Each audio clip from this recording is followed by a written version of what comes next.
Wicking is one of the most misunderstood problems in interior detailing. It is commonly blamed on poor rinsing, inadequate stain removal, and not neutralizing properly. In reality, wicking isn't a finishing issue. It's the consequence of improper chemistry selection, moisture control, and extraction strategy earlier in the process. In this lesson, we will clearly define what wicking is, explain why it occurs, address common misconceptions, and outline the correct professional approach to preventing it, rather than attempting to fix it after the fact.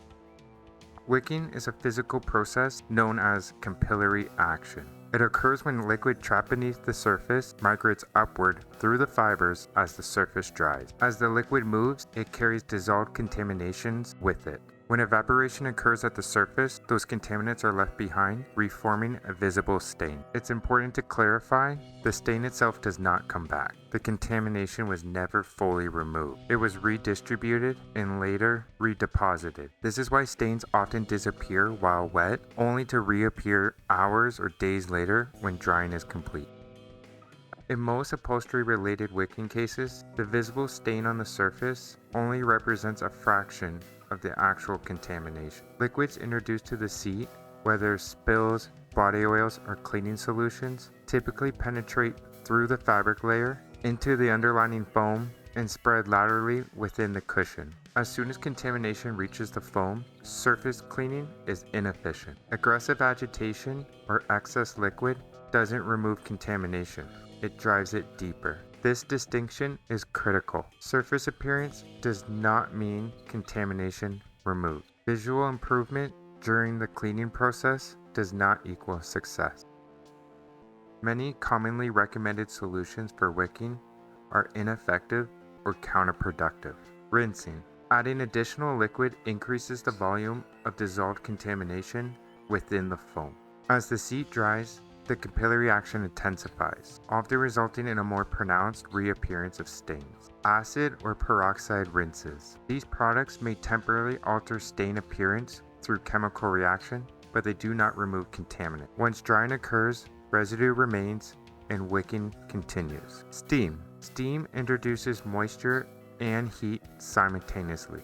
This often forces contamination deeper into the foam layers, disrupts fiber structure, and creates uneven drying conditions, which all increase the likelihood of wicking. None of these approaches address the root cause. Wicking is not caused by stains. It's caused by excessive chemical load and uncontrolled moisture. The most common contributors include a high foaming APC, over-agitation, drill brushes, flood extraction, repeated wet passes without proper dry pass dominance. These practices don't improve cleaning effectiveness. They increase residue retention and delay proper drying, setting the conditions for capillary action to occur later. In short, wicking is a process failure and not a finishing failure. Professional prevention strategy.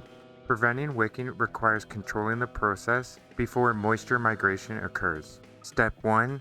Targeted chemistry. Organic contamination should be broken down using the appropriate chemistry, such as enzymes, prior to introducing significant moisture. This reduces the amount of dissolved material capable of migrating. Step 2. Controlled agitation. Mechanical action should assist the chemistry, not replace it. Excessive agitation damages the fibers and spreads contamination. Step 3. Minimal moisture.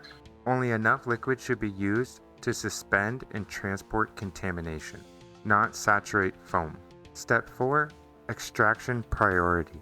Vacuum passes should dominate the process. Extraction should remove more liquid than is introduced. Step 5. Managed drying. Rapid, even airflow reduces capillary pull and limits upward migration of remaining moisture. When these principles are followed, wicking does not occur, because the conditions required for it never developed. Myth. Final step solution.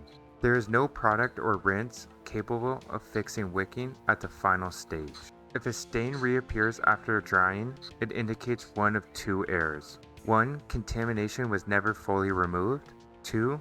The material was oversaturated during cleaning.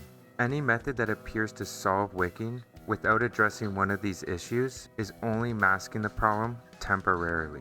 Professional results are judged after drying, not during cleaning. Wicking is predictable and preventable and entirely process driven. It's not resolved through stronger chemicals, additional rinsing, or extra steps at the end of the job. It's avoided through proper chemistry selection, moisture discipline, controlled extraction, and informed drying practices. Understanding wicking separates surface level cleaning from true material restoration. I'm Nick from Nick's Auto Cleaning. I hope you enjoyed this video. Like and subscribe and follow along for more. Take care.